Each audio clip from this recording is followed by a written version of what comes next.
Hello दोस्तों, स्वागत है आप सभी का मेरे यूट्यूब विद ओम में। आज मैं आप सभी के लिए लेकर आया हूं बाल विकास एवं शिक्षण शास्त्र के 30 बहुत ही महत्वपूर्ण प्रश्न जो आपके सीटेट और यूपी टेट के लिए बहुत ही इंपॉर्टेंट है। तो आप वीडियो को लास्ट तक जरूर देखिएगा और हमारे चैनल पर नए होंगे तो वीडियो को लाइक और चैनल को सब्सक्राइब जरूर करिएगा। दोस्तों, सबसे ज़रूरी चीज़ कि ये सभी प्रश्न प्रीवियस ईयर एग्जाम में पूछे जाने वाले प्रश्न हैं, तो आप वीडियो को जरूर देखेंगे तो आपको लाभ जरूर होगा। तो चलिए शुरू करते हैं। हमारा पहला सवाल है, बच्चों में संज्ञानात्मक विकास किसका परिणाम है? ऑप्शन है केवल आनुवंशिकता का, केवल वातावरण का, आनुवंशिकता और वातावरण की पारस्परिक क्रिया का, या केवल आर्थिक कारकों का। तो दोस्तों, इस प्रश्न का सही उत्तर क्या हो जाएगा? तो इसका सही उत्तर हो जाएगा दोस्तों, बच्चों में संज्ञानात्मक विकास आनुवंशिकता और वातावरण की पारस्परिक क्रिया का परिणाम है, यानी कि इस प्रश्न का सी ऑप्शन सही हो जाएगा, याद रखिएगा। अगला प्रश्न देखते हैं दोस्तों। अगला प्रश्न है हमारा, पियाजे के अनुसार विकास को प्रभावित करने में निम्नलिखित कारकों में से किसकी भूमिका महत्वपूर्ण होती है? ऑप्शन ए है भौतिक विश्व के साथ अनुभव, अनुकरण, पुनर्बलन या भाषा। तो दोस्तों, पियाजे के अनुसार विकास को प्रभावित करने में किसकी भूमिका महत्वपूर्ण होती है? तो इसका सही उत्तर हो जाएगा दोस्तों, भौतिक विश्व के साथ अनुभव। ठीक है, भौतिक विश्व के साथ या भौतिक जगत के साथ अनुभव इस प्रश्न का सही उत्तर हो जाएगा। अगला प्रश्न देखते हैं दोस्तों। आप वीडियो को लास्ट तक जरूर देखिएगा दोस्तों, क्योंकि ये सभी प्रश्न प्रीवियस ईयर एग्जाम में पूछे जाने वाले प्रश्न हैं। अगला प्रश्न है, किस मनोवैज्ञानिक के द्वारा प्रथम मनोविज्ञान प्रयोगशाला स्थापित की गई है? ऑप्शन है Watson, William Wundt, William James या बिने। तो दोस्तों, इस प्रश्न का सही उत्तर हो जाएगा विलियम वुंट। ठीक है, विलियम वुंट के द्वारा, ये ध्यान से देखिएगा, विलियम वुंट के द्वारा प्रथम मनोविज्ञान प्रयोगशाला स्थापित की गई थी। ठीक है, और जो 1879 ईस्वी में कब स्थापित की गई थी दोस्तों? 1879 ईस्वी में स्थापित की गई थी, और यह लिपजिंग नामक स्थान जो कि जर्मनी में स्थित है वहां स्थापित की गई थी, जिसमें उन्होंने अपने सहयोगियों के साथ प्रत्यक्ष संवेदना तथा संवेग जैसी प्रमुख मानसिक क्रियाओं का अध्ययन किया। लिपचिंग की प्रयोगशाला में वुंट तथा उनके सहयोगियों ने मनोविज्ञान की विभिन्न समस्याओं पर उल्लेखनीय प्रयोग किए, जिसमें समय अभिक्रिया विषयक प्रयोग विशेष रूप से महत्वपूर्ण है। ठीक है, और विलियम वुंट को दोस्तों प्रयोगात्मक मनोविज्ञान का जनक कहा जाता है, याद रखिएगा, विलियम वुंट को प्रयोगात्मक मनोविज्ञान का जनक कहा जाता है। तो इस प्रश्न का बी ऑप्शन सही हो जाएगा। अगला प्रश्न देखते हैं दोस्तों, बहुत इंपॉर्टेंट प्रश्न है ये सभी। आप वीडियो को लास्ट तक जरूर देखिएगा और हमारे चैनल पर नए होंगे तो दोस्तों वीडियो को लाइक और चैनल को सब्सक्राइब जरूर करिएगा। अगला प्रश्न है हमारा, विकास प्रक्रिया को प्रभावित करने वाली प्रमुख ग्रंथियां हैं। ऑप्शन है पीयूष, थायराइड, अधिवृक्क या जनन। तो दोस्तों, विकास प्रक्रिया को प्रभावित करने वाली प्रमुख ग्रंथियां कौन है? तो वह है दोस्तों पीयूष ग्रंथियां। ठीक है, पीयूष ग्रंथि विकास प्रक्रिया को प्रभावित करने वाली कारक है। ठीक है, आगे बढ़ते हैं दोस्तों।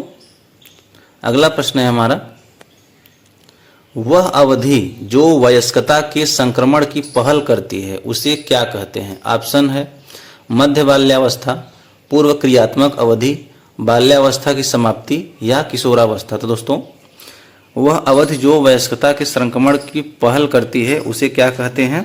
तो उसको कहते हैं दोस्तों किशोरावस्था, यानी कि इस प्रश्न का डी ऑप्शन सही हो जाएगा। दोस्तों, वह अवधि जो वयस्कता के संक्रमण की पहल करती है उसे किशोरावस्था कहते हैं। इस अवस्था में होने वाले शारीरिक, मानसिक, सामाजिक तथा प्रौढ़ावस्था यानी वयस्कता के बीच का संक्रमण काल होने के कारण इसे जीवन का सर्वाधिक कठिन काल माना जाता है। ठीक है, इस अवधि में बालक दोनों ही अवस्थाओं में रहता है, न तो उसे बालक ही समझा जाता है और न ही प्रौढ़ के रूप में स्वीकृति मिलती है। किशोरावस्था वह अवस्था है जिसमें बालक परिपक्वता की ओर अग्रसर होता है तथा जिसकी समाप्ति पर वह पूर्ण परिपक्व व्यक्ति, वयस्क व्यक्ति बन जाता है। तो दोस्तों, इस प्रश्न का डी ऑप्शन सही हो जाएगा। अगला प्रश्न देखते हैं दोस्तों, प्रश्न नंबर 6 है हमारा, छात्रों को प्रेरित करने की सही विधि है। ऑप्शन है दंड, फटकारना, प्रशंसा या मारना पीटना। दोस्तों, इस प्रश्न का सही उत्तर क्या हो जाएगा?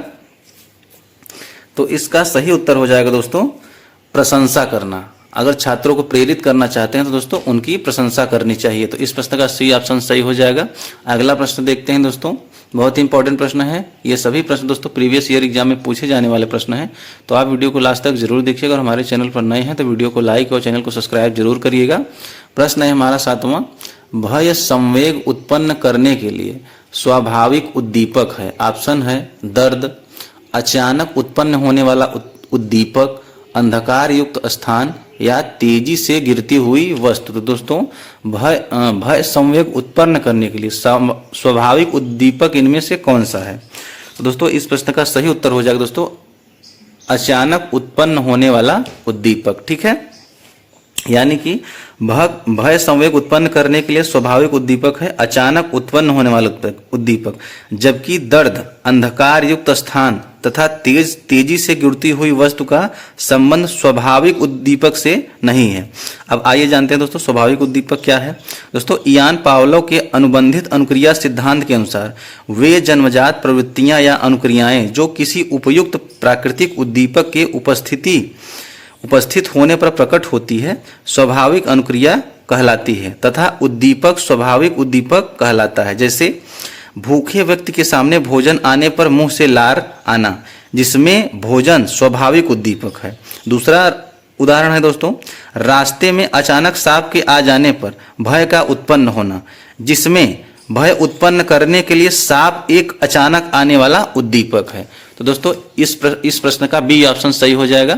अगला प्रश्न देखते हैं दोस्तों, आप वीडियो को लास्ट तक जरूर देखिएगा और हमारे चैनल पर नए होंगे तो वीडियो को लाइक और चैनल को सब्सक्राइब जरूर करिएगा दोस्तों, क्योंकि वीडियो बनाने में बहुत मेहनत लगता है।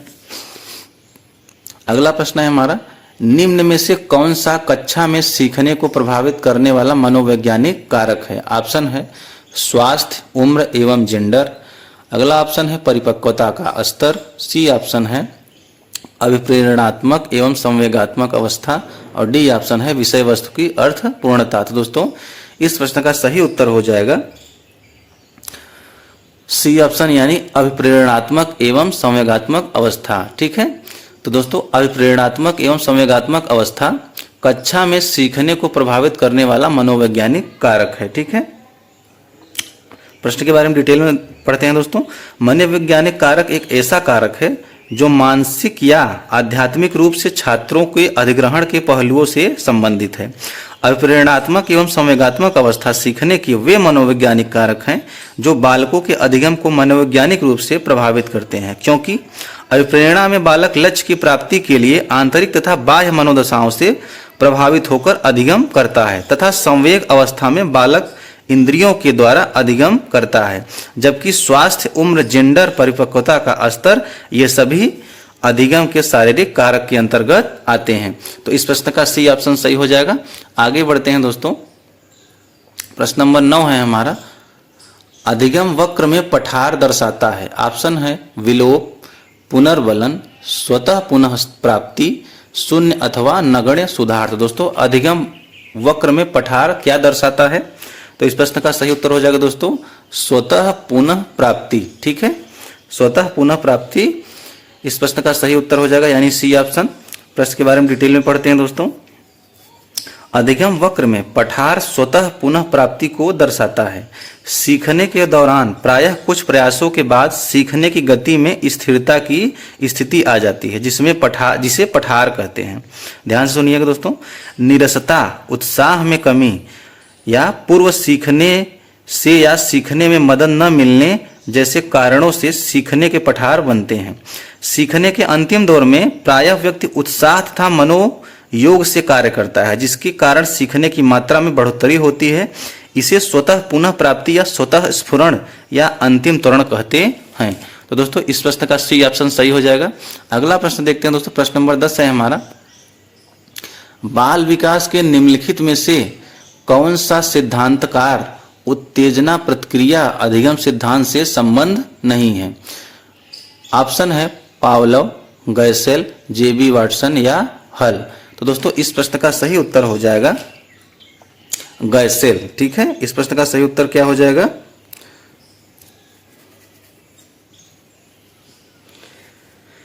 हाँ, गैसेल इस प्रश्न का सही उत्तर हो जाएगा दोस्तों।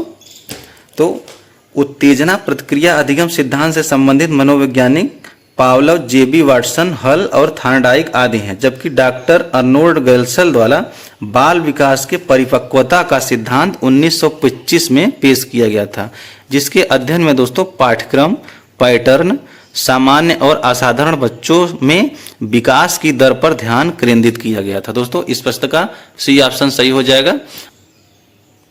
प्रश्न नंबर 11 है हमारा, मनोविज्ञान का क्षेत्रवादी सिद्धांत दिया। ऑप्शन है कुर्ट लेविन ने, सीटी मॉर्गन ने, लियोन फेंस्टिंगर ने या हेनरी गोडार्ड ने। तो दोस्तों मनोविज्ञान का क्षेत्रवादी सिद्धांत किसने दिया था? तो वह दिया था दोस्तों कुर्ट लेविन ने। इस प्रश्न का ये ऑप्शन सही हो जाएगा।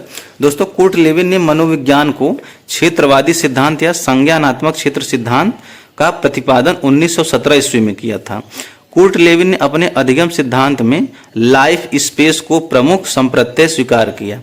लेविन के अनुसार किसी प्राणी का लाइफ स्पेस वह स्थान होता है जिसमें वह स्वयं मनोवैज्ञानिक रूप से रहता है तथा इसमें उसके अपने प्रत्यक्ष एवं विचार बिंदु समाहित रहते हैं। तो दोस्तों इस प्रश्न का ये ऑप्शन सही हो जाएगा।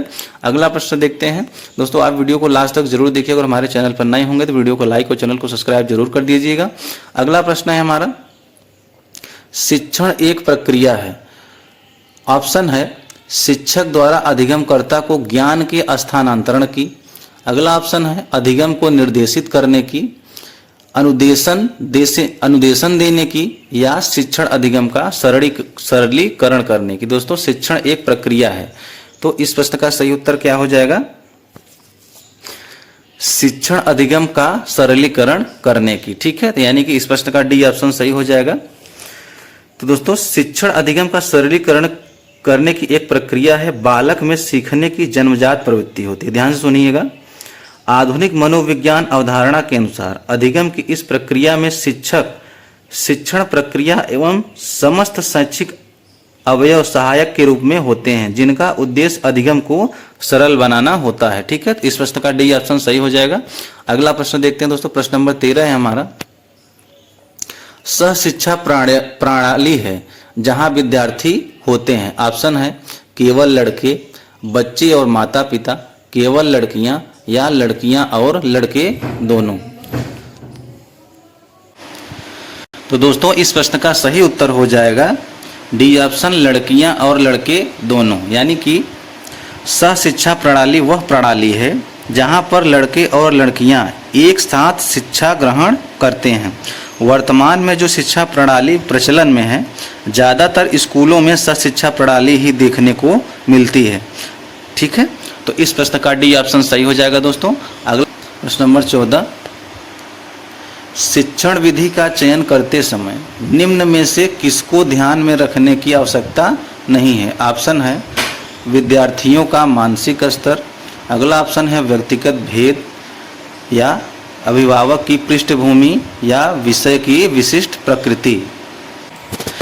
इस प्रश्न का सही उत्तर हो जाएगा दोस्तों सी ऑप्शन, अभिभावक की पृष्ठभूमि। यानी कि शिक्षण विधि का चयन करते समय निम्नलिखित में से किसको ध्यान रखने की आवश्यकता नहीं है? तो अभिभावक की पृष्ठभूमि को ध्यान रखने की आवश्यकता नहीं है, और बाकी अलग जो ऑप्शन है विद्यार्थियों का मानसिक स्तर, व्यक्तिगत भेद और विषय की विशिष्ट प्रकृति, ये सब बहुत ही आवश्यक हैं। ठीक है, तो इस प्रश्न का सी ऑप्शन सही हो जाएगा। अगला प्रश्न देखते हैं दोस्तों। प्रश्न नंबर 15 है हमारा, निर्देशात्मक विकास शब्द सूचित करता है। ऑप्शन है दर, सीमा, दिशा या विशिष्ट गुण। तो दोस्तों निर्देशात्मक विकास शब्द सूचित किसको करता है? तो वह करता है दोस्तों विशिष्ट गुण को। यानी कि इस प्रश्न का डी ऑप्शन सही हो जाएगा। ठीक है, अगला प्रश्न देखते हैं दोस्तों।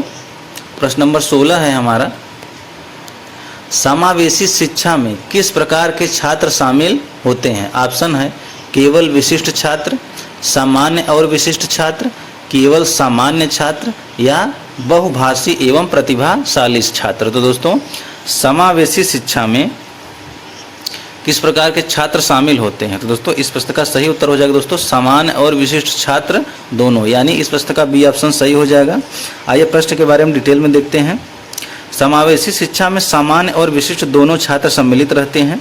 शिक्षा का समावेशीकरण यह बताता है कि विशेष शैक्षिक आवश्यकताओं की पूर्ति के लिए सामान्य छात्र और विशिष्ट छात्र को समान शिक्षा प्राप्ति के अवसर मिलने चाहिए। ठीक है, तो इस प्रश्न का बी ऑप्शन सही हो जाएगा। अगला प्रश्न देखते हैं दोस्तों। बहुत ही इंपॉर्टेंट प्रश्न लेकर आया हूं, आप वीडियो को लास्ट तक जरूर देखिएगा और हमारे चैनल पर नए होंगे तो वीडियो को लाइक और चैनल को सब्सक्राइब जरूर करिएगा। अगला प्रश्न है हमारा, विकास के विभिन्न पहलुओं में मंदता से जुड़ी है। ऑप्शन है मध्यम बुद्धि, कोई बुद्धि नहीं, उच्च बुद्धि या मंद बुद्धि। तो दोस्तों इस प्रश्न का सही उत्तर क्या हो जाएगा? तो इसका उत्तर हो जाएगा दोस्तों मंद बुद्धि, यानी कि सी ऑप्शन मंद बुद्धि विकास के विभिन्न पहलुओं में मंदता से जुड़ी है। यानी कि मंद बुद्धि अथवा मानसिक मंदता को प्रायः बुद्धि परीक्षणों पर बालकों के द्वारा किए गए कार्यों के आधार पर परिभाषित किया जाता है। वे बालक जिनकी बुद्धि लब्धि, ध्यान से सुनिएगा दोस्तों, वे बालक जिनकी बुद्धि लब्धि 80 या 85 से कम होती है प्रायः मंद बुद्धि बालक कहलाते हैं। ठीक है, मंद बुद्धि बालक नई बातों को सीखने में कठिनाई का अनुभव करते हैं। ये सीखी गई बातों को नवीन परिस्थितियों में प्रस्तुत करने में कठिनाई का अनुभव करते हैं तथा ऐसे बालकों में धैर्य, कल्पना, चिंतन तथा आत्मविश्वास आदि योग्यताओं की कमी होती है। तो इस प्रश्न का डी ऑप्शन सही हो जाएगा। अगला प्रश्न देखते हैं दोस्तों। प्रश्न नंबर 18 है हमारा, सभी मनुष्यों के बीच बुद्धि का वितरण नहीं है। ऑप्शन है मध्यम, समान, उपयुक्त या एक जैसा। तो दोस्तों इस प्रश्न का सही उत्तर हो जाएगा समान। ठीक है, यानी कि सभी मनुष्यों के बीच बुद्धि का वितरण समान नहीं है। ठीक है, ध्यान से सुनिएगा मेरी बातों को। सभी मनुष्यों के बीच बुद्धि का वितरण समान नहीं होता। रंग, रूप, शारीरिक संरचना, ज्ञान, स्वभाव, धर्म, वंश तथा अन्य अनेक गुणों में व्यक्ति एक दूसरे से भिन्न होते हैं। यही कारण है कि विभिन्न शारीरिक, सामाजिक तथा मनोवैज्ञानिक गुणों तथा क्षमताओं की दृष्टि से व्यक्ति में अंतर पाया जाता है। ठीक है, इस प्रश्न का बी ऑप्शन सही हो जाएगा। अगला प्रश्न देखते हैं दोस्तों। प्रश्न नंबर 19 है हमारा, बहुआयामी बुद्धिमत्ताओं की गार्डनर के सिद्धांत में कौन सी बुद्धिमत्ता सम्मिलित नहीं है? ऑप्शन ए है अंतःवैयक्तिक, प्राकृतिक, सांवेगिक या अस्तित्ववादी। तो दोस्तों इस प्रश्न का सही उत्तर क्या हो जाएगा? तो इसका सही उत्तर हो जाएगा दोस्तों सांवेगिक, यानी कि बहुआयामी बुद्धिमत्ताओं के गार्डनर के सिद्धांत सांवेगिक बुद्धिमत्ता सम्मिलित नहीं है। ठीक है, प्रश्न के बारे में डिटेल में पढ़ते हैं दोस्तों। बहुआयामी बुद्धिमत्ताओं के गार्डनर के सिद्धांत में सांवेगिक बुद्धिमत्ता सम्मिलित नहीं है। बहुआयामी या बहु सिद्धांत का सिद्धांत हार्वर्ड गार्डनर द्वारा प्रस्तुत किया गया था। दोस्तों मेरी बातों को ध्यान से सुनिएगा। इनके अनुसार बुद्धि कोई एक तत्व नहीं है बल्कि कई भिन्न भिन्न प्रकार की बुद्धियों का अस्तित्व होता है तथा ये अस्तित्व अद्वितीय होता है। अतः गार्डनर द्वारा वर्णित बुद्धि के प्रकार हैं। ठीक है, तो इस प्रश्न का सी ऑप्शन सही हो जाएगा। अगला प्रश्न देखते हैं दोस्तों। आप वीडियो को लास्ट तक जरूर देखिए दोस्तों, तभी आप अपने परीक्षा में सफल हो पाएंगे। प्रश्न है हमारा, भाषा शिक्षण की प्रथम कक्षा किसे माना जाता है? ऑप्शन है पूर्व प्राथमिक कक्षा को, प्लेवे विद्यालय को, घर को या उपरोक्त सभी को। तो दोस्तों भाषा शिक्षण की प्रथम कक्षा किसे माना जाता है? तो इस प्रश्न का सही उत्तर हो जाएगा दोस्तों घर को। ठीक है, भाषा शिक्षण की प्रथम कक्षा घर को माना जाता है, याद रखिएगा। इस प्रश्न का सी ऑप्शन सही हो जाएगा। अगला प्रश्न देखते हैं दोस्तों। प्रश्न नंबर 21 है हमारा, एक अभिभावक आपसे विद्यालय में मिलने के लिए कभी नहीं आता। आप, ऑप्शन है बच्चे की उपेक्षा करेंगे, अभिभावक को लिखेंगे, आप स्वयं उनसे मिलने जाएंगे या बच्चे को दंड देना शुरू करेंगे। तो दोस्तों इस प्रश्न का सही उत्तर हो जाएगा, यानी आप स्वयं उनसे मिलने जाएंगे। ठीक है, यदि छात्र का अभिभावक विद्यालय में किसी कारणवश शिक्षक से मिलने नहीं आता तो शिक्षक को चाहिए कि वह स्वयं अभिभावक से मिलने उसके घर जाए तथा छात्र से संबंधित समस्याओं पर अभिभावक से बातचीत करे। ठीक है, तो इस प्रश्न का सी ऑप्शन सही हो जाएगा। अगला प्रश्न देखते हैं दोस्तों, बहुत ही इंपॉर्टेंट प्रश्न है। प्रश्न है हमारा, अभिप्रेरणा का वर्गीकरण होता है। ऑप्शन ए है स्वाभाविक और कृत्रिम, अगला ऑप्शन है कम महत्वपूर्ण तथा अधिक महत्वपूर्ण, सी ऑप्शन है जन्मजात तथा अर्जित, अगला ऑप्शन है अभिप्रेरणा तथा प्रलोभन।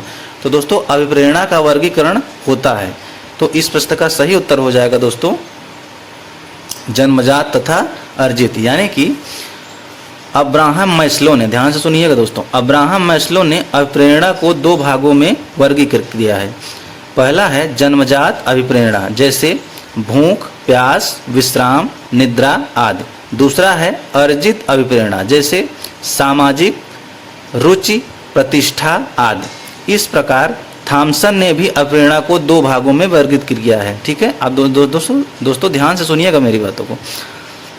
थॉमसन ने 2 भागों में वर्गीकृत किया है। पहला है स्वाभाविक अभिप्रेरणा, जैसे खेलना, सुख प्राप्त करना आदि। दूसरा है कृत्रिम अभिप्रेरणा, जैसे पुरस्कार, प्रशंसा, दंड। ठीक है, तो इस प्रश्न का सी ऑप्शन सही हो जाएगा। अगला प्रश्न है हमारा दोस्तों, प्रश्न नंबर 23 है हमारा। संप्रत्यय निर्माण का प्रथम सोपान है। ऑप्शन है सामान्यीकरण, बी ऑप्शन है विभेदीकरण, सी ऑप्शन है प्रत्यक्षीकरण और डी ऑप्शन है पृथक्करण। तो दोस्तों संप्रत्यय निर्माण का प्रथम सोपान क्या है? तो इस प्रश्न का सी ऑप्शन सही हो जाएगा प्रत्यक्षीकरण। यानी कि संप्रत्यय संकल्पना निर्माण के सोपान अलग अलग हैं, प्रत्यक्षीकरण, विभेदीकरण, पृथक्करण, सामान्यीकरण। अतः संप्रत्यय निर्माण का प्रथम सोपान प्रत्यक्षीकरण होता है। ठीक है, तो इस प्रश्न का सी ऑप्शन सही हो जाएगा। अगला प्रश्न है हमारा दोस्तों, आप वीडियो को लास्ट तक जरूर देखिएगा। अगर हमारे चैनल पर नए होंगे तो वीडियो को लाइक और चैनल को सब्सक्राइब जरूर करिएगा। प्रश्न है हमारा, बुद्धि के द्विकारक सिद्धांत का प्रतिपादन किसने किया? तो ऑप्शन है थॉर्नडाइक, स्पीयरमैन, वर्डन या विलियम स्टर्न। तो दोस्तों इस प्रश्न का सही उत्तर हो जाएगा स्पीयरमैन ने। बुद्धि के द्विकारक सिद्धांत का प्रतिपादक मनोवैज्ञानिक स्पीयरमैन ने 1904 ईस्वी में किया था। इनके अनुसार बुद्धि 2 कारकों से मिलकर बनी है। पहला है सामान्य योग्यता कारक यानी जी फैक्टर तथा विशिष्ट योग्यता कारक जिसको एस फैक्टर कहते हैं। ठीक है, तो इस प्रश्न का बी ऑप्शन सही हो जाएगा। अगला प्रश्न है हमारा, प्रश्न नंबर 25 है। यदि शिक्षक कक्षा में एक छात्र को समस्यात्मक बालक के रूप में पाता है तो उसे बच्चे को दंड देना चाहिए, बच्चे को नज़रअंदाज कर देना चाहिए, या सी ऑप्शन है बच्चे को परामर्श देना चाहिए या तत्काल घर वापस भेज देना चाहिए। दोस्तों इस प्रश्न का सही उत्तर हो जाएगा बच्चे को परामर्श देना चाहिए। यानी कि यदि शिक्षक कक्षा में एक छात्र को समस्यात्मक बालक के रूप में पाता है तो बच्चे को क्या करेगा? परामर्श देगा, यानी कि समझाएगा। ठीक है, तो इस प्रश्न का सी ऑप्शन सही हो जाएगा। अगला प्रश्न देखते हैं दोस्तों, प्रश्न नंबर 26 है हमारा। शारीरिक विकास का एक प्रमुख नियम निम्न में से कौन सा है? ऑप्शन है द्रुतगामी विकास का नियम, अनियमित विकास का नियम, मानसिक विकास से भिन्नता का नियम या कल्पना और संवेगात्मक विकास से संबंध का नियम। तो दोस्तों इस प्रश्न का सही उत्तर हो जाएगा द्रुतगामी विकास का नियम। ठीक है, यानी कि ध्यान सुनिएगा, शारीरिक विकास का एक प्रमुख नियम द्रुतगामी विकास का नियम है। शारीरिक विकास की दृष्टि से शैशवावस्था विकास की एक अत्यधिक महत्वपूर्ण अवस्था है। शैशवावस्था में विशेषकर जन्म से लेकर 3 वर्ष की आयु में होने वाले परिवर्तन के दौरान शारीरिक विकास की गति अत्यंत तीव्र होती है। ठीक है, आगे भी ध्यान से सुनिएगा दोस्तों। बाल्यावस्था के प्रथम 3 वर्षों के दौरान अर्थात 6 से 9 वर्ष की आयु तक शारीरिक विकास अधिक तीव्र गति से होता है। बाद के 3 वर्षों में शारीरिक विकास की गति धीमी हो जाती है। ठीक है, अब किशोरावस्था के बारे में जानेंगे दोस्तों। किशोरावस्था 12 से 18 वर्ष तक माना जाता है। ध्यान से सुनिएगा, किशोरावस्था में बालक तथा बालिकाओं का विकास द्रुत गति से होता है, यानी बहुत तेज होता है। बालिकाओं में तीव्रतम वृद्धि का समय लगभग 11 से 13 वर्ष की आयु होता है तथा बालकों में लगभग 14 से 15 वर्ष की आयु में होता है। ठीक है, तो इस प्रश्न का ए ऑप्शन सही हो जाएगा। अगला प्रश्न देखते हैं दोस्तों, प्रश्न नंबर 27 है हमारा। एक शिक्षक विद्यार्थियों को अनुप्रेरित करता है। ऑप्शन है पुरस्कार देकर, सही मार्गदर्शन कराकर, उदाहरण देकर या कक्षा में भाषण देकर। तो दोस्तों इस प्रश्न का सही उत्तर हो जाएगा सही मार्गदर्शन कराकर। यानी कि एक शिक्षक विद्यार्थियों को अनुप्रेरित करता है सही मार्गदर्शन कराकर। ठीक है, अर्थात विद्यार्थियों द्वारा किए गए अध्ययन कार्यों में परिणामों और दुष्परिणामों के बारे में बताकर उनको प्रेरित करता है। ठीक है, यानी कि बच्चे के सभी अच्छे काम और बुरे काम के बारे में बताकर उसको प्रेरित करता है। तो इस प्रश्न का बी ऑप्शन सही हो जाएगा। अगला प्रश्न देखते हैं दोस्तों, प्रश्न नंबर 28 है हमारा, सृजनशीलता मौलिक परिणामों को अभिव्यक्त करने की मानसिक क्रिया है। उपरोक्त कथन किसके द्वारा दिया गया है? ऑप्शन है crow and crow, James Drever, Ross या स्किनर। तो दोस्तों इस प्रश्न का सही उत्तर हो जाएगा क्रो एंड क्रो, यानी कि सृजनशीलता मौलिक परिणामों को अभिव्यक्त करने की मानसिक क्रिया है। यह कथन क्रो एंड क्रो का है, याद रखिएगा। तो इस प्रश्न का ये ऑप्शन सही हो जाएगा। अगला प्रश्न है हमारा दोस्तों, बहुत ही इंपॉर्टेंट प्रश्न है, निम्न में से कौन शेष से भिन्न है? ऑप्शन है TAT, 16 PF, cloud picture test या ड्रा ए माइंड टेस्ट। तो दोस्तों इनमें से कौन सा भिन्न है? तो वह है दोस्तों 16 PF, यह इनमें से भिन्न है। यानी कि जो 16 PF है यह अन्य तीनों विकल्पों से भिन्न है। अन्य तीन विकल्प TAT, cloud picture test, draw a mind test, ये तीनों प्रक्षेपी तकनीक हैं। ध्यान सुनिएगा, ये तीनों प्रक्षेपी तकनीक हैं, जबकि 16 PF कैटल द्वारा निर्मित व्यक्तित्व परीक्षण टेस्ट है जो कि प्रक्षेपी नहीं है। तो इस प्रश्न का बी ऑप्शन सही हो जाएगा। अगला प्रश्न देखते हैं दोस्तों, हमारा लास्ट प्रश्न है, मूल प्रवृत्ति की एक प्रमुख विशेषता है जो पाई जाती है। ऑप्शन ए है केवल मनुष्यों में, केवल बिल्लियों में, सभी प्राणियों में तथा यह जन्मजात व प्राकृतिक होती है, या केवल कलाकारों में। तो दोस्तों मूल प्रवृत्तियों की एक प्रमुख विशेषता होती है जो पाई जाती है, वह पाई जाती है दोस्तों सभी प्राणियों में तथा यह जन्मजात व प्राकृतिक होती है। यानी कि मैकडूगल के अनुसार मूल प्रवृत्तियां परंपरागत या जन्मजात मनोशारीरिक प्रवृत्ति है जो प्राणी को किसी विशेष वस्तु को देखने, उसके प्रति ध्यान देने, उसे देखकर एक विशेष प्रकार की संवेगात्मक उत्तेजना का अनुभव करने और उससे संबंधित एक विशेष ढंग से कार्य करने या ऐसा करने की प्रबल इच्छा का अनुभव करने के लिए बाध्य करती है। तो इस प्रश्न का सी ऑप्शन सही हो जाएगा। ठीक है, सभी प्राणियों में तथा यह जन्मजात व प्राकृतिक होती है, मूल प्रवृत्तियों की यही विशेषता होती है। तो इस प्रश्न का सी ऑप्शन सही हो जाएगा।